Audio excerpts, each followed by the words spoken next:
नमस्कार, मैं हूं रंजीत झा और आप देख रहे हैं देश समाचार एक्सप्रेस। जुडिशरी से एक बार फिर हैरान कर देने वाली खबर सामने आई है। क्या जजों को फंसाया जा रहा है या फिर जज वाकई में रिश्वत लेने में लिप्त हैं? दो ऐसी रिपोर्ट सामने आई है जिसने एक बार फिर जुडिशरी पर न सिर्फ गंभीर दाग लगाए हैं बल्कि संशय की स्थिति उत्पन्न कर दी है। क्या वकील जजों के लिए सेटिंग करते हैं या फिर जज ऐसी मांग करते हैं? हमने आपको हाल में एक रिपोर्ट दिखाई थी कि लखनऊ हाईकोर्ट के वकील राज विक्रम सिंह ने एक जज पर गंभीर आरोप लगाया था कि वो केस को सेटल करने के लिए करोड़ों रुपए की मांग कर बैठे थे। हालांकि हाईकोर्ट में उनकी दलीलें टिकी नहीं, जज साहब ने केस खारिज कर दिया था। उसके बाद उन्होंने मुझे इंटरव्यू भी दिया था। लेकिन इस वक्त जो रिपोर्ट मैं आपके सामने रखने जा रहा हूं उसे गौर से समझिएगा। पहला मामला जो है वो चंडीगढ़ से है और दूसरा है बॉम्बे हाईकोर्ट से। चंडीगढ़ के केस में तो याचिकाकर्ता ने ऐसी समझदारी दिखाई कि यह खेल ही पलटता चला गया। वकील साहब के जरिए जज तक 30 लाख पहुंचाने के खेल का मामला सामने आया। अब ऐसे में पीछे सीबीआई पड़ गई और फिर जो कड़ियां जुड़ती चली गई हैं वो अभी हम आपको सिलसिलेवार ढंग से बताते हैं। बॉम्बे हाईकोर्ट का केस इसके बाद बताएंगे। तो जरा अपने स्क्रीन पर हेडलाइन देखिए। यहां दैनिक भास्कर ने लिखा है कि चंडीगढ़ में 5 लाख लेते हाईकोर्ट का वकील अरेस्ट, सीबीआई ने रंगे हाथ पकड़ा। क्लाइंट से जज के नाम पर मांगे 30 लाख रुपए और ये नामी वकील हैं। पंजाब हरियाणा हाईकोर्ट के नामी वकील जतिन सालवान और एक बिचौलिए को 30 लाख रुपए वाले केस में सीबीआई ने रंगे हाथ पकड़ लिया। एडवांस की रकम ले रहे थे 5 लाख रुपए। कमाल की बात यह है कि यह केस ऐसा था जिसमें वकील ने याचिकाकर्ता से यानी अपने ही क्लाइंट से कहा कि जज साहब 30 लाख रुपए मांग रहे हैं, अगर आप दे देंगे तो यह मामला तुरंत सेटल्ड हो जाएगा। दैनिक भास्कर ने इस केस में जानकारी देते हुए कहा है कि 13 अगस्त को फिरोजपुर की बेदी कॉलोनी के रहने वाले हरसिमरनजीत सिंह ने सीबीआई को शिकायत दी थी कि वकील साहब जज को देने के लिए 30 लाख रुपए मांग रहे हैं। उन्हें लगा कि वकील तो मेरे हैं, हो सकता है कि जज साहब वाकई में मांग रहे हों। फिर सीबीआई अपने काम पर जुट गई, उन्होंने जाल बिछाया। हुआ क्या कि केस डाइवोर्स से जुड़ा हुआ था। उनकी बहन का मामला था। संदीप कौर का केस बठिंडा कोर्ट में चल रहा था।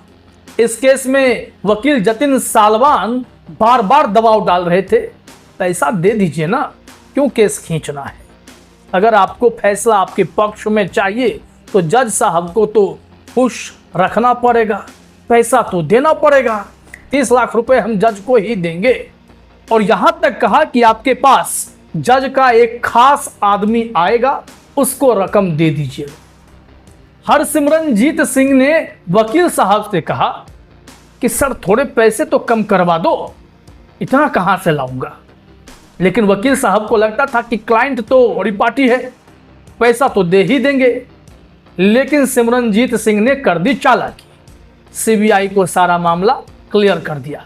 सीबीआई जुट गई काम पर और 5 लाख रुपए जैसे ही उन्होंने वकील साहब को और उस खास आदमी सतनाम सिंह जो सेक्टर 41 का रहने वाला है, और वकील साहब वहाँ हाईकोर्ट में काफ़ी फेमस हैं, सेक्टर 15 के रहने वाले हैं चंडीगढ़ के, तो दोनों को पकड़ लिया। दोनों गिरफ्तार हो गए क्योंकि जज साहब के लिए पैसा मांगने के वक्त वकील साहब ने कहा कि रिश्वत के पैसे कम थोड़े ना होते, आपको तो 30 लाख देने ही पड़ेंगे। यही खेल बिगड़ गया। अब दोनों को न्यायिक हिरासत में तो भेज दिया गया है। सीबीआई का वर्जन यहां जानने की कोशिश हुई कि सीबीआई ने इस केस को कैसे हैंडल किया है। सीबीआई ने बताया कि हमारे पास तो रिश्वतखोरी की रिकॉर्डिंग भी है, फोन रिकॉर्डिंग मौजूद है। पहले 5 लाख रुपए और बाद में 25 लाख रुपए वो देने वाले थे और ये वकील साहब ले रहे थे। तो ऐसे में हमने रंगे हाथ पकड़ लिया है। हालांकि जज साहब का सीधा रोल सामने नहीं आया है, लेकिन यह कहा जा रहा है कि जज साहब को भी नोटिस भेजने की तैयारी है।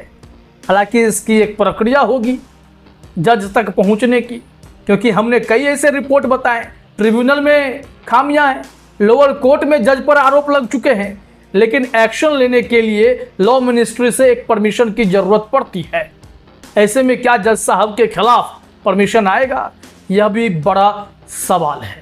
लेकिन यह संशय की स्थिति इसलिए बरकरार है क्योंकि बठिंडा कोर्ट के जज ने वाकई में पैसे मांगे थे या नहीं मांगे थे, या वकील साहब यह काम पूरा करने से पहले ही पकड़े गए क्योंकि क्लाइंट ने चालाकी कर दी। इस पर से पर्दाफाश तो सीबीआई ही कर सकती है अगर ईमानदारी से करे तो। लेकिन सबसे बड़ा सवाल यहां पर यह उठता है कि जब सीबीआई ने जाल बिछाए ही तो ठीक से बिछाते, वकील को ही रंगे हाथों आप 5 लाख रुपए लेते पकड़ने के लिए चले आए, जरा इंतजार कर लेते। क्या वकील कोशिश करता है जज तक पहुंचने की? क्या जज को जाकर वो वाकई में पैसे देगा उस खास आदमी के जरिए? जब पूरे कड़ियां साफ थी तो फिर जज को भी पकड़ने की तैयारी हो सकती थी।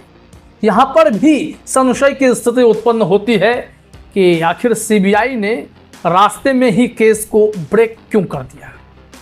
खैर, अब आइए दूसरी रिपोर्ट पर जो बॉम्बे हाई कोर्ट से जुड़ी हुई है। इस रिपोर्ट में मामला यह है, 2 जज हैं बॉम्बे हाई कोर्ट के, संदीप मारने, मिलिंद जाधव। इन दोनों पर 2016 में ही रिट याचिकाओं के जरिए कई गंभीर चार्जेज लगाए गए थे, आरोप लगाए गए थे, और यह आरोप था रिश्वतखोरी, करप्शन का।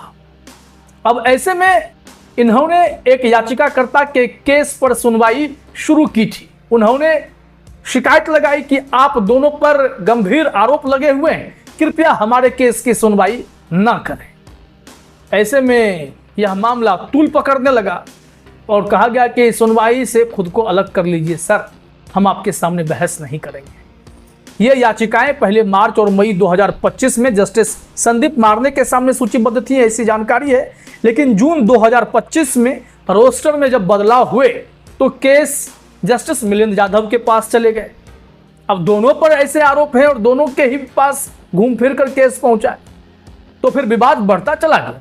याचिकाकर्ता ने 7 जुलाई 2025 को सीधे सीधे जज साहब के सामने कह दिया कि मेरे जो क्लाइंट हैं उन्होंने मेरे जानकारी के बिना ही यह याचिका यहाँ लगा दी थी, तो हम आज बहस नहीं करेंगे। मामला टल गया।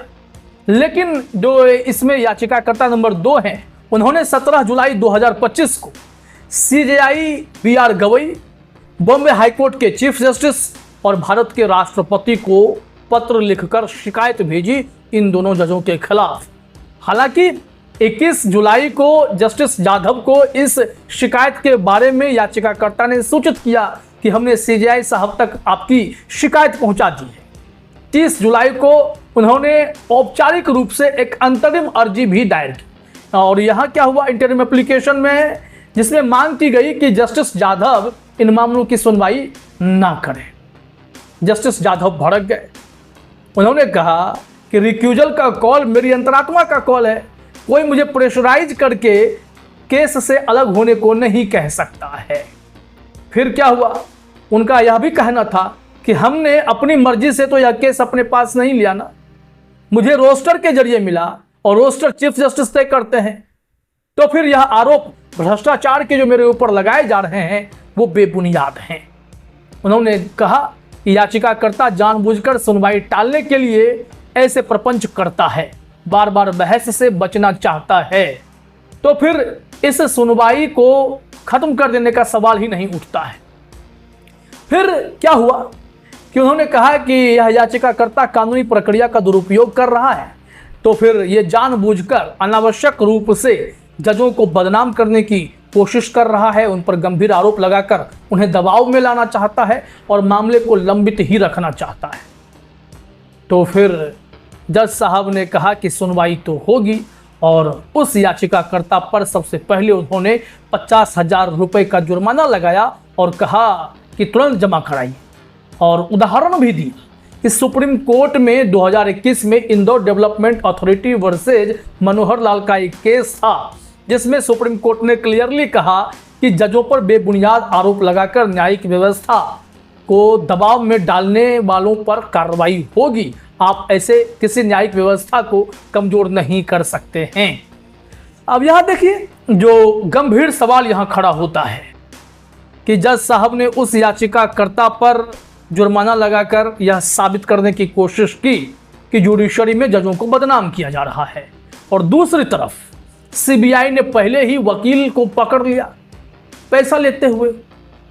सीबीआई चाहती तो इस केस को इंतजार करती, जाल बिछाई तो ढंग से बिछाती कि किस जज साहब के सामने यह पैसा जाने वाला है। मामला वहां तक पहुंचता, फिर आप जज और वकील दोनों को रंगे हाथ पकड़ लेते। या नहीं हुआ, बीच में ही ब्रेकर दिखाई पड़ता है। इसलिए मैंने कहा कि संशय की स्थिति उत्पन्न हो रही है। क्या जज को फंसाया जा रहा है या जज वाकई में करप्ट हैं? इन दोनों केस के बाद आपको तय करना पड़ेगा। फिलहाल इस वीडियो में इतना ही। आप तमाम साथियों का हमसे जुड़ने के लिए बहुत बहुत धन्यवाद, शुक्रिया।